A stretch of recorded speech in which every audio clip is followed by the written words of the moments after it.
Greetings, communication scholars. I hope you've had a fantastic spring break. I hope you were able to reset, refocus, and refresh yourself as we are prepared to move into the end of the semester. Hey, speaking of the end of the semester, I wanted to take a few minutes just to talk about end of semester momentum. Now, as we approach the close of the semester, I want to pause for a moment and I want you to recognize just how far you've come. You didn't just complete assignments, you grew as communicators. You didn't just follow a syllabus, you strengthened your voice. And even more powerful than that, you built some amazing connections with one another, and that's what matters. You probably don't know it, but I've made notes of little things you've done and little conversations you've had with your peers throughout the semester, and it has been awesome.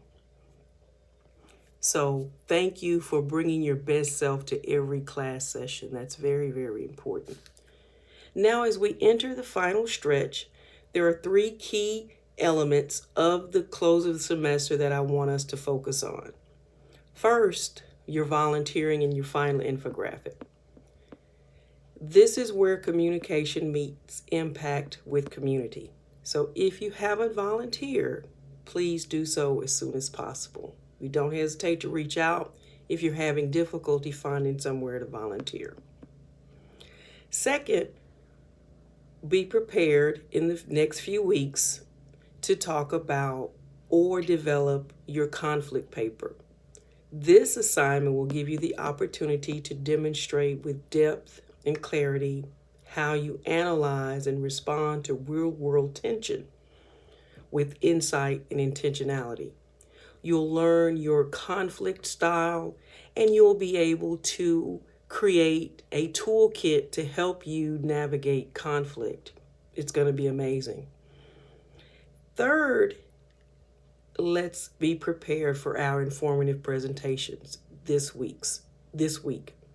And over the next 6 class sessions, we will be doing these 9-minute presentations. Now, this is a moment that you will be able to inform and engage and command the room with confidence and clarity. You'll have your slides, you'll have your scholarly articles, and you'll be able to field questions. It's a lot of moving pieces to this assignment. Please don't hesitate to reach out if you have questions or concerns. I believe you're going to do well as we go into these final weeks of the semester. Tomorrow, on Monday, we will rehearse one-on-one, and on Wednesday, we'll start those presentations. We already have the order. I will show you that again on tomorrow. Now, there are several moving parts and a few nuances to this assignment or this presentation that we didn't have with the first 2. Even though it builds on the previous one, your positive story, there are a lot of nuances. I'm going to ask that after we record, you upload your video to my YouTube channel so that we can send it over to the department for proper archiving. I'm also going to ask that you make sure that your outline is typed, that your slides are easy to follow, and that you're ready just to knock this assignment out of the park in class with your presentation. Trust the process, young people. Students, let's stay organized. Let's communicate with intentionality. And most importantly, continue to show up and be ready. Thank you so much for your commitment, and I look forward to seeing you this week. Bye-bye.